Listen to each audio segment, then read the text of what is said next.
of examples of how to approach land care and innovation and conservation across Australia and so I think we'll sit a little bit higher and chest a little bit prouder because it really is very exciting. So yes, I'm Lou and I work with the Squirrel Glider Lamp project, which is the bottom logo. Squirrel Glider Lamp is like the area management plan. And Kathy Labus works amazingly on two projects, Western Land Care, which is the top logo, and the second logo, Australian National University Sustainable Funds Team. So no mean feat. So if we could have the next slide. So this map, it might be a little bit blurry, but this is just to show you where we're based. So if you look to the bottom left around Burrumbuttock, that's the centre of my little world, and that's the Squirrel Glider Lamp project around that area. Western Land Care is based out of Burrumbuttock, but obviously it covers a much broader area, and Kathy will show you a map for that. Sustainable Farms, again, Kathy is based at Burrumbuttock, the wonderful Marina, but the scope of their project is much more regional and wider spread.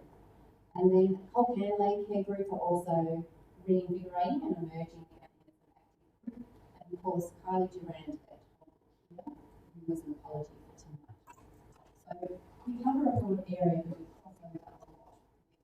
The events that we do and the activities that we do, and the landholders that we work with as well. So this is me. Well, sorry, not me. This is the animal that I get to work with. So a squirrel glider. It's a small gliding possum, and it lives in our local area here. And it's recognised as being vulnerable in New South Wales, and there is a known population that occurs around Burrumbuttock, and a population survey was done that estimated that the population of about 500 animals is not going to be enough to see this creature still be in our landscape in the long term. Which for an animal, that's something that we do something about. They're not like your big brushed out possums. They're very cute. they're not destructive.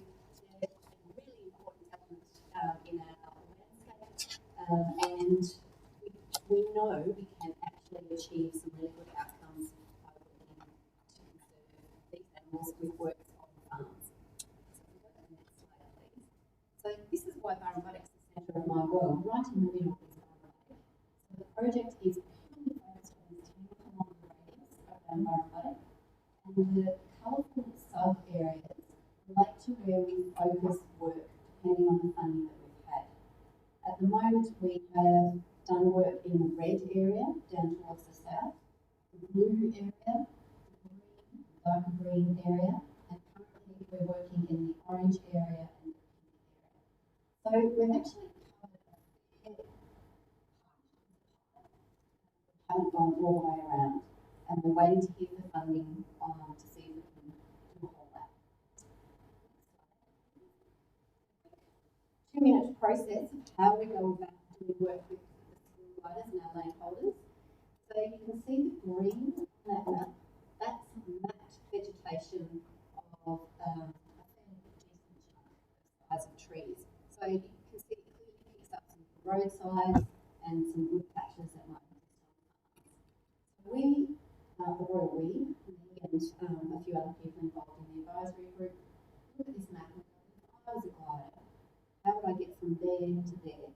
No gliders might be in this patch, but there's no way gliders can get to it or they can leave.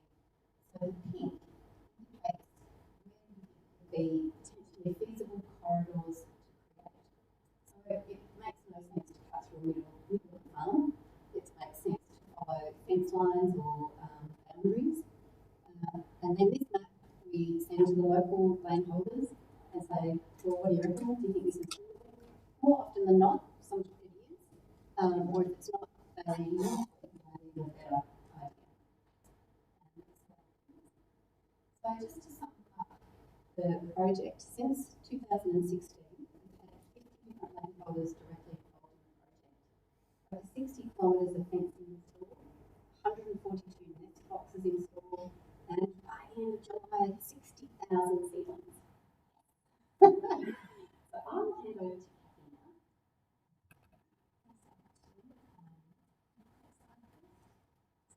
to give you a very brief introduction to Western Landcare and also to our sustainable farms. So Western Landcare, we have a really proud history of delivering sustainable agriculture and natural resource management projects to achieve positive outcomes. In 2019, we celebrated 30 years of action, which is an enormous achievement, and we're really about enriching our local environment, bringing those groups of people who are like-minded, wanting to learn more together to do things on ground to make a difference. Next slide, please. So where do we work? Biobank is kind of the centre of our world as well. As you can see, I'm based out of Wirramina, but our project area extends out to Wurundjeri, Goldale, Howler, Gindra, Walla Walla. But we accept people from all areas with similar interests that are interested in learning about the same principles that we are as well. So, we welcome all basically. Next slide, please. So who are we? We've got a dedicated committee of volunteers and we're supported by project officers like myself. So our executive committee is made up of Joe Corrigan, he's based in Murrumbidgee, John Ashworth, he's our vice chair in Gindra, Tiffany Boyd is our secretary based in Wurundjeri, and Julianne Mills is our treasurer, she's based in Gindra as well. We also have 7 other committee members from Brocklesby, Gindra and Walla Walla. So as you can see, we've got a lot of engagement across our area, and almost a problem of having too many committee members, which is not a bad problem to have, really. Our project officers are myself and Ashley Pate. Our membership, at the moment, we've got 50 financial members and 230 people that we're in regular contact with. Next slide, please.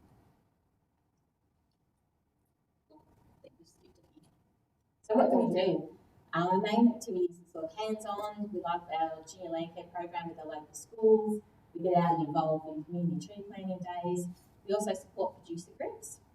Hosting events is really important to share expert information with our members. So you can see the top there, we've got nest box construction and the pollinator and plants workshops based over in Minna. And then down below there's a successful site storage workshop there with some farmers. We're also about building connections. We're working with people like Lou with the Squirrel by the Land project, working with the other surrounding land groups like Colebrook and Corowa. Murray Local Land Services is an amazing support to us as well. And we work together for things like having a native plant giveaway or at the Hunting Machinery Days where we sort of congregate together to talk to them about these. Next slide, please. Just a quick overview of a few of our projects. Mixed farming group. We have a group of landholders who meet together with a facilitator, and we bring in experts, and through this project they explore new technologies, tools and best management practices to be productive, profitable and protect our natural resources. The group is made up of 20 local landholders and they collectively manage 16,000 hectares in our region, so really important to getting that cutting edge information out to those landholders. Next slide, please. A grassy woodlands project, so this has been working closely with LAMP, but in as well, and the aim of this project is to improve condition, extent and connectivity in grassy woodlands. Since 2019, we've had 18 landholders who've worked on 21 sites. We've got 15 hectares currently under agreement, so that's no stop in these areas while they revegetate and rehabilitate. We'll have 15,000 seedlings planted by end of July. It's a partnership project, again, which we're all about partnering. Next slide, please. We've got a brand new project. We just received a grant through the Smart Farm Small Grants program, and this will fund workshops, one-on-one training sessions and some demonstration sites on the farm. That's all about tackling salinity. So this problem is starting to pop up again, particularly around the Brocklesby area. And this project was born from landholders coming to us saying, what do we do about salinity? There's been sort of 20 years since there's been action in the area. People have forgotten, new landholders have come into the area, or the next generation now managing, and they need to know those lessons from the past, but also see what's new in management with this problem, and we're going to work together to address that. So that's it for this community. Can we go to the next slide, please? Very quick introduction to ANU Sustainable Farms. And so this project, if you haven't heard about it before, it's a research and extension project based out of the ANU in Canberra. But the project seeks to determine and promote the biodiversity production and also the mental health benefits of protecting and enhancing natural assets on farms. Many of our research sites are farms in the Greater Newcastle area. Next slide, please. So just to give you an idea of our regional team, we have a whole heap of researchers based out in Canberra, but regionally located, we have also Donga, Wagga Wagga, Kara, and of course Burrumba, the epicenter of the world, with Colleen O'Malley, the ecologist who's recently moved to Colcan, and myself based out of the Woomera Environmental Education Centre. Next slide, please. So what is a natural asset and what do we mean about improving them? We're talking about things like fencing stocker if you farm down to allow revegetation to occur and to filter that water to improve that quality. Things like revegetating for biodiversity, planting native shelter belts, which have the dual benefit of providing shading shelter for stock, but also biodiversity value as well. Looking after our rocky outcrops, protecting those incredibly important scattered paddock trees, which are becoming more rare across our landscape, and restoring those creekline areas. Next slide, please. What do we mean by sustainable farming? So there's lots of different definitions of what sustainable farming is. So to bring it back to what we're all about, we're talking about managing those natural assets on farm to maintain or improve landscape function, to support the biodiversity, profitability and mental health. So bringing it back to those three things that we're all about. Next slide, please. So who are we to be going out and telling farmers how to protect natural assets? Well, our project is based on 2 decades of biodiversity research run from the Dayton and Maya lab. So there's been 5 major studies that have been done in that time, 270 farms, 900 plus sites. We've been looking at birds, reptiles, mammals, vegetation, and more recently water quality in farm dams as well. So there's a lot of research that goes behind the recommendations that we make to farmers. Next slide, please. What we're trying to achieve ultimately for our project, we're looking at healthy farms, healthy farmers, and healthy profits. And we do that by basing our recommendations on those long-term monitoring program outcomes from the left-hand side, working with a multidisciplinary team. So yes, we have our regionally based scientists, but we're also supported by researchers at ANU, mental health, economics, and also ecology. Our partnerships, the most important thing, we keep coming back to that word partnership, but we work with the local land services and the land care groups and other industry people to get our messages out there through field days and other events, and also by producing resources like our 10 ways to improve natural assets on your farm, which we're keen to get into the hands of every farmer in this region. So keen for your thoughts on how to get that out there, and our pollinator brochure.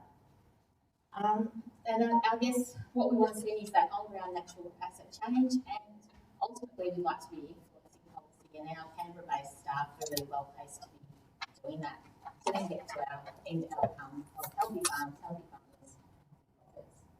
Next slide, please. We're done. Just to give you an idea just of our whole project area, we're based at the top end of the Central West area, all the way down to Golden Broken, and as you can see from the map, the Greater Keene Council area is entirely within our project area, and we have many sites actually based in this area. And that's it from me. Thank you. Happy to go to Tom again. Lou and Stacey, very interesting. Gabby, sorry. We've got a couple of minutes if there are questions from councillors. Councillor Schill, Not a question, but thank you, Kathy and Lou, for bringing your faces to light here with council, and great job with the squirrel gliders still going almost around that lap. It was interesting being part of that initial lab management team. And for Kathy, it's great to see that there's such enthusiasm with the land care again. It went a bit quiet for a few years and now it's up and running. Our natural environment is very precious. So it's good to see. Thank you for coming. councillors, any questions? Don't be shy. No? No, you must have covered all the bases. That looks really good. Thank you very much for being here with us, and we hope to see you again sometime when there's some more progress to report. Thank you. Thank you. Leave some resources here for anyone who wants more. Thank you. Thank you.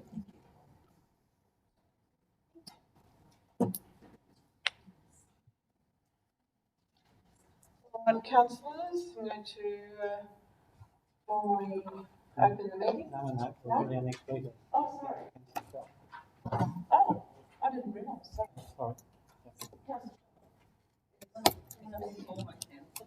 Oh, Former Councillor Shaw. Can I go to the? Thank you. Thank you very much.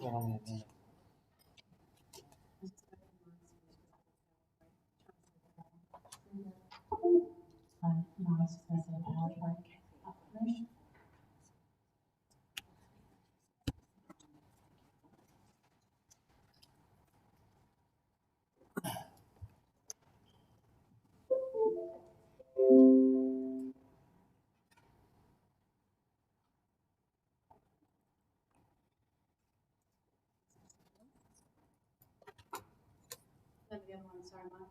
The other one.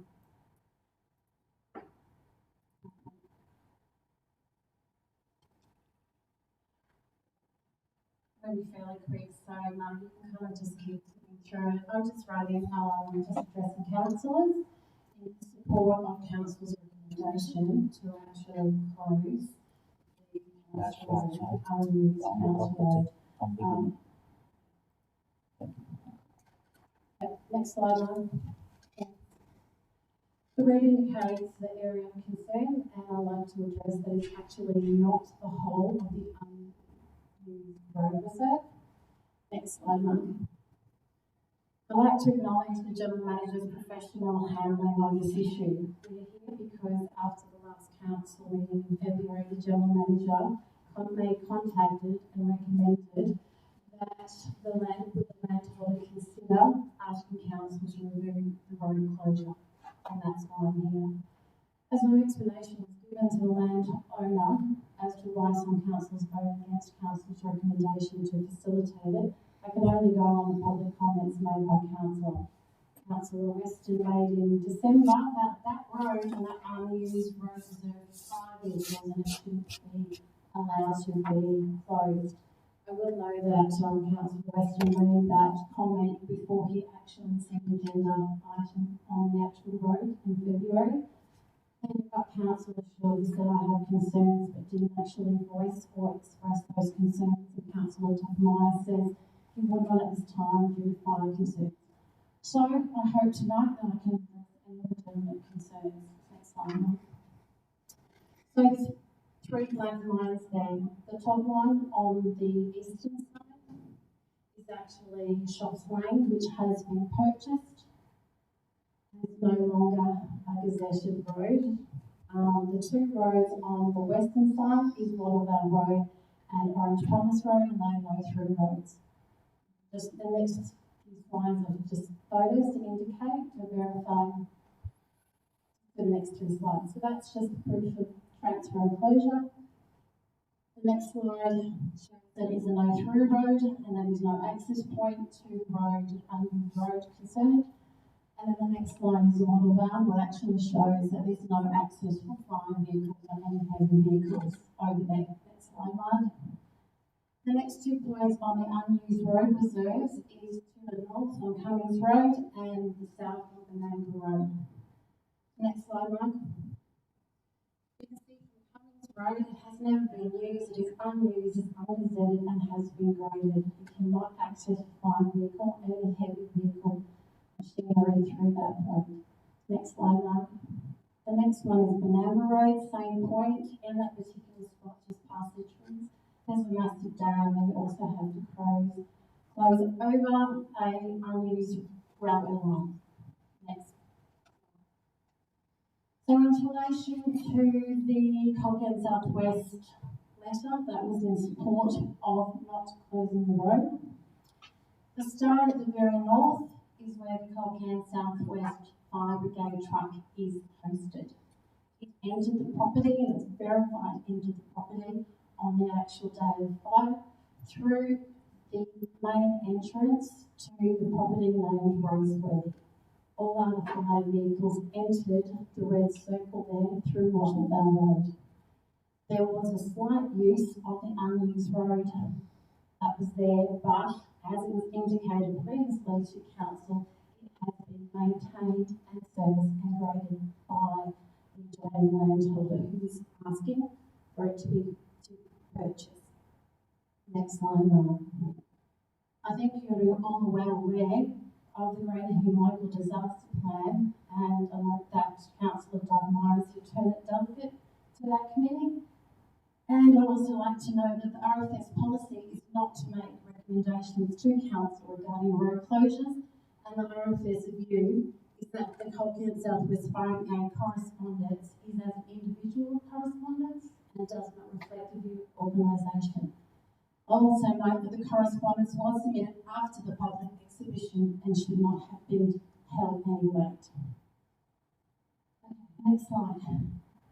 I'm sure with the disaster plan which is in the Brady and Shire, the first responders for fire and rescue New South Wales are based at Colquhoun. If there is a legitimate fire on the proposed Colquhoun solar farm, those three blue stars are access points, and I will meet on the right-hand side is all the correspondence, and it says any concerns for assessing the site during the fire event was resolved. Next slide, Mark. The reason why there's an application to actually close and purchase was wrote as directed by Crown Lands. It's not something that we thought of doing or wanted to do, but we were directed by many occasions, and Crown Land is happy that the application is forward to actually close and purchase the roads. Next slide, Mark. I'd like to note the last February council meeting that council voted on point 3 to close part of the unused section of Nation Road. And that particular road, there was no map included in the addendum, but that map is actually a part of the Ginger Solar Farm. There was no objections, there was no concerns, there was no concerns of fire risk, none whatsoever. Next slide, Mark. And this was number 4, was the closure of the unused road reserve at Colquhoun, and it was voted against with the comments. If you look closely on the map down the bottom, you will see that the Shop Lane is being retained as an access road, and also the unused road is also going to be used as an access road. It is not going to be closed off at all, and that inside the site. But the main point is, to get to that point, anyone has to first of all go on private property. Next point up. So in conclusion, I would like to ask if the council still hold the view to vote against council's current recommendations. Could you please publicly state your reasons as to why you disagree with the council's recommendations when you vote on this matter? Thank you. Thanks very much. Are there any questions? No? Before we start, All right, we'll run along. We'll declare the meeting open, and I'll just read